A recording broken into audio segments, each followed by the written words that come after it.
Halo semuanya, selamat datang di video buku cerita Bela Negara. Perkenalkan, saya Desliati Situmorang. Jabatan saya saat ini ahli pertama pengelola pengadaan barang jasa di Biro Pengadaan Barang dan Jasa Sekretariat Daerah Provinsi Kalimantan Utara. Kali ini saya akan menjelaskan konsep bela negara menurut persepsi saya setelah mempelajari materi tentang bela negara. Bela negara merupakan sikap dan perilaku warga negara yang didasari oleh kecintaannya terhadap negara Indonesia yang berlandaskan Pancasila dan Undang-Undang Dasar tahun 1945 dalam keberlangsungan hidup berbangsa dan bernegara. Pemahaman dan implementasi nilai-nilai dasar bela negara. Yang pertama, cinta tanah air. Poin pertama pada cinta tanah air yaitu mencintai, menjaga, dan melestarikan lingkungan hidup. Implementasi poin ini berupa tidak membuang sampah sembarangan. Contohnya, jika sedang berpergian jauh menggunakan kendaraan bermobil, kita tidak melempar sampah keluar melalui jendela. Yang kedua, bangga dan menggunakan produk-produk lokal. Contoh dalam kehidupan sehari-hari, saya biasanya menggunakan sepatu produk dalam negeri seperti Aerostreet dan Atletica. Yang ketiga, menggunakan bahasa Indonesia dengan baik dan benar. Selanjutnya yaitu sadar berbangsa dan bernegara. Untuk poin pertama sadar berbangsa dan bernegara adalah saling menghargai antar golongan, ras, suku, dan agama, sehingga persatuan dan kesatuan bangsa tetap terjaga. Poin kedua, menaati peraturan-peraturan yang telah ditetapkan pemerintah tanpa paksaan. Yang ketiga, mampu berkomunikasi dengan baik dan bekerja sama dengan rekan kerja. Poin selanjutnya adalah setia kepada Pancasila sebagai ideologi negara. Yang pertama, menjalankan kewajiban agama sesuai dengan keyakinan masing-masing dan memiliki toleransi yang tinggi terhadap penganut agama lain.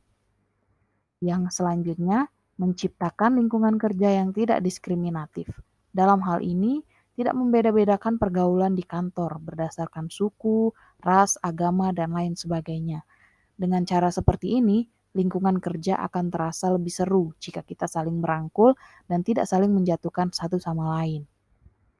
Yang ketiga, saling membantu dan tolong-menolong antar sesama demi mencapai kesejahteraan. Selanjutnya, rela berkorban untuk bangsa dan negara. Yang pertama, mengikuti kegiatan-kegiatan sosial dimulai dari lingkup kecil seperti gotong royong. Yang kedua, menjalani pekerjaan secara jujur dan profesional. Yang ketiga, secara sadar sedia membela bangsa dan negara dari ancaman-ancaman. Selanjutnya, mempunyai kemampuan awal bela negara. Yang pertama, berolahraga untuk menjaga kesehatan dan kebugaran fisik. Yang kedua, meningkatkan wawasan dan kompetensi melalui berbagai macam media maupun pelatihan-pelatihan. Yang ketiga, memiliki kecerdasan spiritual seperti mampu bersyukur atas apa yang terjadi dalam kehidupan kita sehari-hari. Selanjutnya yaitu role model bela negara. Saya memilih Bapak Baharudin Yusuf Habibie. Tempat tanggal lahir Parepare 25 Juni tahun 1936. B.J. Habibie merupakan anak keempat dari 8 bersaudara dari pasangan Alwi Abdul Jali Habibie dan R.A. Tuti Marini Puspowardoyo. Ini dikenal juga sebagai Bapak Teknologi karena kecerdasannya di bidang teknologi dan industri pesawat terbang. Bapak B.J. Habibie pada tahun 1954 belajar di Fakultas Teknik Universitas Indonesia atau yang sekarang kita kenal dengan Institut Teknologi Bandung. Pada tahun 1955 sampai 1965, Bapak B.J. Habibie melanjutkan studi di Rheinische-Westfälische Technische Hochschule Elitev-nya atau RWTH di Aachen, Jerman Barat. Bapak B.J. Habibie menerima gelar Diploma Insinyur pada tahun 1960 dan gelar Doktor Insinyur pada tahun 1965. Puncak karir Habibie terjadi pada tahun 1998. Saat itu ia diangkat sebagai Presiden Republik Indonesia. dimulai dari tanggal 21 Mei 1998 sampai 20 Oktober 1999. Setelah sebelumnya beliau menjabat sebagai Wakil Presiden ke-7 dalam Kabinet Pembangunan ke-7 di bawah Presiden Soeharto. Nilai-nilai yang bisa ditiru dari Bapak B.J. Habibie yaitu rela berkorban untuk bangsa dan negara.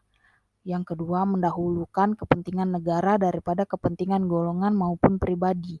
Yang ketiga, meningkatkan wawasan dan kemampuan diri untuk membangun bangsa dan negara Indonesia. Terima kasih.